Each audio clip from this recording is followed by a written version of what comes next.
Isabella, mi amiga. I was just thinking about how much our friendships really shape our lives, for that. They're like not just nice to have, but truly essential. Oh, Sophia, absolutely. I mean, it's more than just hanging out, right? It's about feeling truly connected. But sometimes people misunderstand what a healthy friendship even looks like? What's the first thing that comes to mind for you when you think about a really good one? For me, the absolute bedrock, the foundation, it has to be mutual respect. It's like the air a friendship breathes, no? If you don't have that, everything else just kind of crumbles eventually. Mutual respect means truly valuing the other person's time, their beliefs, their individuality. That makes so much sense.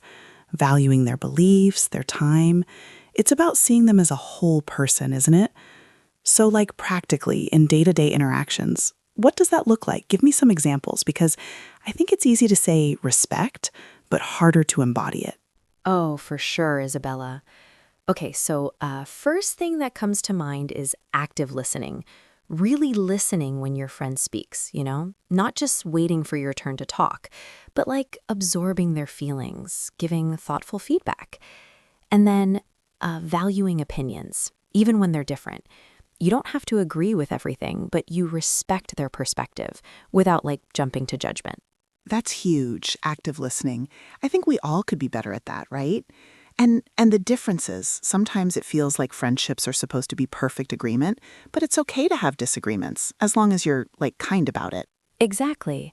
And then there's supporting and encouraging them, being genuinely happy for their wins, being there for their struggles without belittling their goals.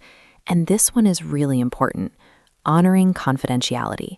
What's shared between friends stays between friends, not mocking them or gossiping. Oh, that's key. Trust. So, what about the opposite? What does a lack of respect look like that maybe people don't always realize? Well, for sure, gaslighting. That's a big red flag, right? Trying to make a friend doubt their own memories or feelings, saying, I never said that, or you're exaggerating, or constantly undermining them, making sarcastic remarks, talking behind their back. Those things just chip away at trust, little by little. That's so painful. And I think, too, when a friend constantly dismisses your feelings or your concerns, it's like you're not allowed to be sad or worried? It just makes you feel small. See, exactly. It's a lack of validation, and it totally impacts the next big pillar, emotional safety. Because if you don't feel respected, how can you feel safe? Emotional safety, for me, it's being able to be your authentic self without fear of judgment, rejection, ridicule, even punishment. It's that deep sense of security, that trust that lets you be vulnerable. Wow, vulnerability without fear? That's a powerful phrase. Because often being vulnerable feels scary, even with friends. So what does it mean to create that safe space? How do we build that, Sophia? Well, it's about feeling seen and heard, Isa. It's knowing your emotions will be acknowledged, even if you're being a little neurotic that day. Your friend still affirms you. It's also reliability, consistent support, knowing they'll be there, good times or bad, without judgment, and keeping their word. And it's respecting space. If you need alone time, a safe friend understands without guilt-tripping you. That's such a comforting thought, not being guilt-tripped for needing space, because sometimes you just need to recharge. So on the flip side, what are some of those subtle signs that maybe a friendship isn't so emotionally safe? Oh, that's a big one. Walking on eggshells, right? Feeling like you have to be super careful about what you say or do to avoid upsetting them, or hiding parts of yourself, the unacceptable parts because you fear judgment. That's a huge red flag. Also, emotional exhaustion. Do you feel drained after spending time with them instead of joyful or encouraged? Yes, I think that feeling drained is such a good indicator. It's like you've been putting on a performance rather than just being. And the self-doubt too, replaying conversations and wondering if you overshared. That's a sign right there, isn't it? Absolutely, Isa. And that leads us perfectly into the third pillar, which is closely tied to safety, being yourself. It means feeling authentic and comfortable expressing your true personality, your values, your interests, without feeling the need to conform or put on an act. It's genuine self-acceptance within the relationship. That's what we all long for, isn't it? To just be ourselves. But feels so vulnerable sometimes, especially with new people. What does that kind of true authenticity look like in a friendship? It means speaking and acting in alignment with how you truly feel, not pretending. And unconditional acceptance from your friend. They accept you, flaws and quirks and all, and they're not trying to change you. You feel free to share your thoughts, your dreams, even your messy human side, knowing you'll still be loved and understood. And it's maintaining your individuality, having your own hobbies and friends outside the friendship, and your friend respects that independence. That's so beautiful, Sophia.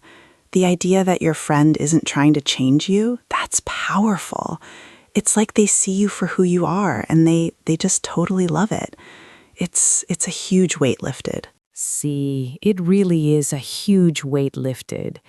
But on the other hand, if you're not being yourself, it often looks like, well, putting on an act or a mask. Like you're consciously constructing your persona to fit in or impress, to avoid disapproval, or filtering your words and thoughts, holding back true feelings because you want to maintain peace, or acceptance. That's so relatable. It's like you're constantly trying to guess what the other person wants you to be. And the exhausting part?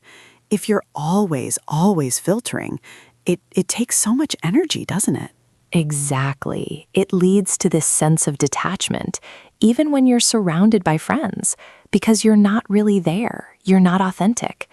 And that performance pressure can lead to anxiety, like always needing to have your makeup on, or feeling like you have to be on all the time, even for basic things. That's so true. It sounds like a lot of work, and it just makes you want to retreat, right? Because the effort of performing is so exhausting. Thank you, Sophia, for sharing these insights. It's truly a beautiful framework for building real, lasting connections. De nada, Isabella. It's so vital, isn't it? These friendships, they're worth cultivating with care. Well, Isabella, we've covered so much today about healthy friendships, the vital pillars of mutual respect, emotional safety, and authentic self-expression. Absolutely, Sophia. It's a beautiful framework for nurturing connections. We hope this episode helps you build stronger, more fulfilling bonds in your life.